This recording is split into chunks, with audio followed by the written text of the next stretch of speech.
ನಮಸ್ಕಾರ ನಮ್ಮ ಕರುನಾಡ ಕುಟುಂಬಸ್ಥರಿಗೆ ನಾನು ನಿಮ್ಮ ಜರ್ನಲಿಸ್ಟ್ ಹನುಮಂತ ಹೇಳಿ. ವೀಕ್ಷಕರೇ, ಏನು ನಿನ್ನೆ ದಿನ ಬಾಗಲಕೋಟೆ ಜಿಲ್ಲೆಯ ಬಾದಾಮಿ ತಾಲೂಕಿನ ಕೆರೂರು ಪೊಲೀಸ್ ಠಾಣೆಯ PSI ಆಗಿರತಕ್ಕಂತಹ ಭೀಮಪ್ಪ ರಬಕವಿ ಹಾಗೂ ಪೊಲೀಸ್ ಕಾನ್ಸ್ಟೇಬಲ್ ಆಗಿರತಕ್ಕಂತಹ ಸಂತೋಷ್ ಬಿರಾದರ್ ಅವರು ಏನು ಬಾಗಲಕೋಟೆಯ ಕರ್ನಾಟಕ ಲೋಕಾಯುಕ್ತ ಅಧಿಕಾರಿಗಳ ದಾಳಿಗೆ ಸಿಕ್ಕಿ ಬಿದ್ದಿರತಕ್ಕಂಥದ್ದು. ಏನು ಮುತ್ತಪ್ಪ ನಾಯ್ಕರ್ ಅಂತಕ್ಕಂಥವ್ರು ನೀಡಿರ್ತಕ್ಕಂಥ ಒಂದು ದೂರಿನ ಅನ್ವಯ ಬಾಗಲಕೋಟೆಯ ಕರ್ನಾಟಕ ಲೋಕಾಯುಕ್ತ ಅಧಿಕಾರಿಗಳಾಗಿರ್ತಕ್ಕಂಥವ್ರು ಏನ್ ಮಾಡಿದಾರಪ್ಪ ಅಂದ್ರೆ, ನಿನ್ನೆ ಈ ದಿನ ದಾಳಿ ಮಾಡಿರ್ತಕ್ಕಂಥದ್ದು ಸುಮಾರು 1,70,000 ರೂಪಾಯಿ ಲಂಚವನ್ನು ಸ್ವೀಕಾರ ಮಾಡಬೇಕಾದ್ರೆ ಲೋಕಾಯುಕ್ತ ಅಧಿಕಾರಿಗಳ ದಾಳಿಯಲ್ಲಿ ಅವರು ಸಿಕ್ಕಿ ಬಿದ್ದಿರತಕ್ಕಂಥದ್ದು.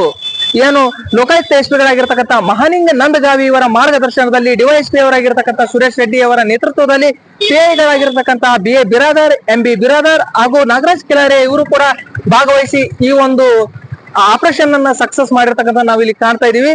ಈ ದಾಳಿಯಲ್ಲಿ ಸುಮಾರು 1,70,000 ರೂಪಾಯಿಯನ್ನ ಸ್ವೀಕಾರ ಮಾಡಬೇಕಾದ್ರೆ ಏನು ಕೆರೂರು ಪೊಲೀಸ್ ಠಾಣೆಯ PSI ಇರತಕ್ಕಂತಹ ಭೀಮಪ್ಪ ರಬಕವಿ ಹಾಗೂ ಸಂತೋಷ್ ಕಾನ್ಸ್ಟೇಬಲ್ ಆಗಿರ್ತಕ್ಕಂತಹ ಸಂತೋಷ್ ಬಿರಾದರ್ ಅವರು ಸಿಕ್ಕಿ ಬಿದ್ದಿರ್ತಕ್ಕಂಥದ್ದು. ಏನು ಭೀಮಪ್ಪ ರಬಕವಿ ಅವರು ಸಿಕ್ಕಿ ಬಿದ್ದ ತಕ್ಷಣ ಏನು ಕೆರೂರಿನ ಕೆಲವೊಂದಿಷ್ಟು ಸಾರ್ವಜನಿಕರು ಲೋಕಾಧಿಕಾರಿಗಳ ಈ ಒಂದು ದಾಳಿಯನ್ನ ಮೆಚ್ಕೊಂಡ್ಬಿಟ್ಟು ಪಟಾಕಿ ಸಿಡಿಸಿ ಸಂಭ್ರಮಿಸಿರ್ತಕ್ಕಂಥದ್ದು ಒಂದ್ ಕಡೆ ಕಾಣ್ತಾ ಇದ್ರು. ಏನು ಆ PSI ಆಗಿರ್ತಕ್ಕಂಥ ಭೀಮಪ್ಪ ರಬಕವಿ ಅವರು ಸಾಕಷ್ಟು ರೀತಿಯಲ್ಲಿ ಜನರಿಗೆ ತೊಂದರೆ ನೀಡಿರ್ತಕ್ಕಂಥದ್ದು, ಸಮಸ್ಯೆ ಮಾಡಿರ್ತಕ್ಕಂಥದ್ದನ್ನ ನೆನೆದು ಆಕ್ರೋಶವನ್ನು ಕೂಡ ವ್ಯಕ್ತಪಡಿಸಿರ್ತಕ್ಕಂಥದ್ದನ್ನು ಕೂಡ ನಾವು ಇವತ್ತು ಸಾಮಾಜಿಕ ಜಾಲತಾಣಗಳಲ್ಲಿ ಕೂಡ ಕಾಣ್ತಾ ಇದ್ದೇವೆ. ಈ ಒಂದು ಕೇಸ್ಗೆ ಸಂಬಂಧಪಟ್ಟಂತೆ ಹೆಚ್ಚಿನ ಮಾಹಿತಿಯನ್ನ ನಾವು ಪಡ್ಕೋಬೇಕಂತ ಹೇಳ್ಬಿಟ್ಟು ಏನು ಬಾಗಲಕೋಟೆಯ ಕರ್ನಾಟಕ ಲೋಕಾಯುಕ್ತ ಆಫೀಸ್ಗೆ ಬಂದಾಗ SP ಅವ್ರನ್ನು ಕೂಡ ನಾವು ಮೀಟ್ ಆಗಿರ್ತಕ್ಕಂಥದ್ದು. ಇದಕ್ಕೆ ಸಂಬಂಧಪಟ್ಟಂತೆ ಕೆಲವೊಂದಿಷ್ಟು ಪ್ರೋಟೋಕಾಲ್ಗಳು ಇರೋದ್ರಿಂದ ಮಾಹಿತಿಯನ್ನು ನಮಗೂ ಪಡೆಯಲಿಕ್ಕೂ ಕೂಡ ಸಾಧ್ಯ ಆಗ್ತಾ ಇಲ್ಲ.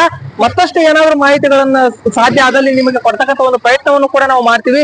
ಏನು ಬಾಗಲಕೋಟೆಯ ಲೋಕಾಯುಕ್ತ ಅಧಿಕಾರಿಗಳ ಈ ಒಂದು ದಕ್ಷ ಮತ್ತು ಅದರ ಜೊತೆಗೆ ಅದ್ಭುತವಾಗಿರ್ತಕ್ಕಂಥ ಒಂದು ಕಾರ್ಯವನ್ನ ಜಿಲ್ಲೆಯಾದ್ಯಂತ ಜನರು ಶ್ಲಾಘಿಸ್ತಾ ಇರ್ತಕ್ಕಂಥದ್ದು ನಾವಿಲ್ಲಿ ಕಾಣಬಹುದು. ಹೀಗೆ ಮತ್ತಷ್ಟು ಅಪ್ಡೇಟ್ ನಿಮ್ಗೆ ಕೊಡ್ತಾ ಇರ್ತೀನಿ. ಅಲ್ಲಿವರೆಗೂ ಹೀಗೆ ನೋಡ್ತಾ ಇರಿ ಜರ್ನಲಿಸ್ಟ್ ಹನುಮಂತ ಹೇಳಿ. ನಮಸ್ಕಾರ.